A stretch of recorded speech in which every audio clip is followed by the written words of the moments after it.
It is really lovely to be here in Kennys today for my first time, and I am going to read from my new novel, The Raptures. Just to give you a tiny little bit of context, it's set in 1993 in a fictional village called Ballylack in County Antrim, and unfortunately we're in the middle of a kind of epidemic where children are getting sick and dying, but I also caution you that it's quite funny as well. So I'm going to introduce you to the first child here. Ross had only just turned 11. He was still a child, though the thought of girls was already pressing. He'd sometimes go through the K's catalogue for pictures of women in bras and pants. He'd yet to touch a girl himself, had yet to taste coffee or travel anywhere in an aeroplane. He'd been looking forward to Lanzarote. It would have been his first time in a foreign place. Poor Ross.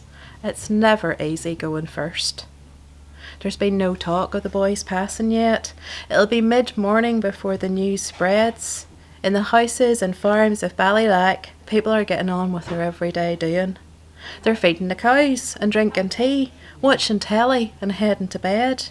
There's no expectation that tomorrow will be much different from today. 93 has been an unremarkable year. The summer's shaping up to be equally forgettable. It's neither hot nor particularly damp. It isn't a World Cup year or one for the Olympics. Majors in Downing Street, Clinton's in the White House. Folks aren't sure what to make of him. Keep an eye on that one. He's got notions, they like to say.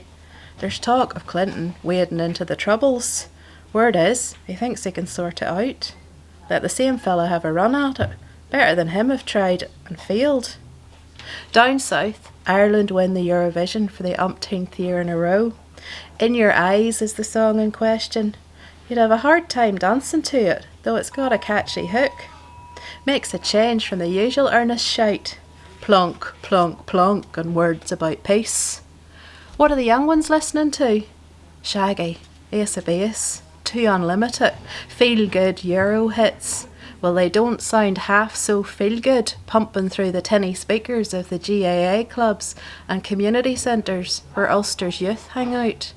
Dancing, smoking, drinking cheap vodka decanted into Fanta bottles.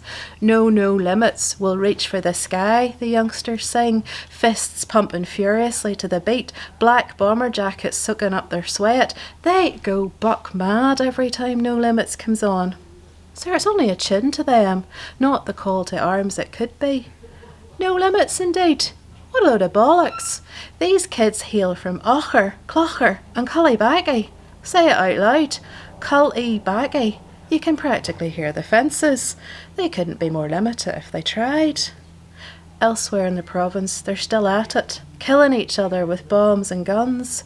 It's the 23rd or 4th summer of this nonsense. Depends on when you start at keeping count. Most folks are fed up with the whole thing. They're adamant the killing must stop. There's war in Bosnia and Afghanistan. There's a brutal one winding up in Rwanda. Sure, you can't turn on your telly for seeing dead bodies piled everywhere. Blood pooling in the gutters, women howling and getting on. The people here are sick of death. This isn't a third world country. This is Britain. Or this is Ireland.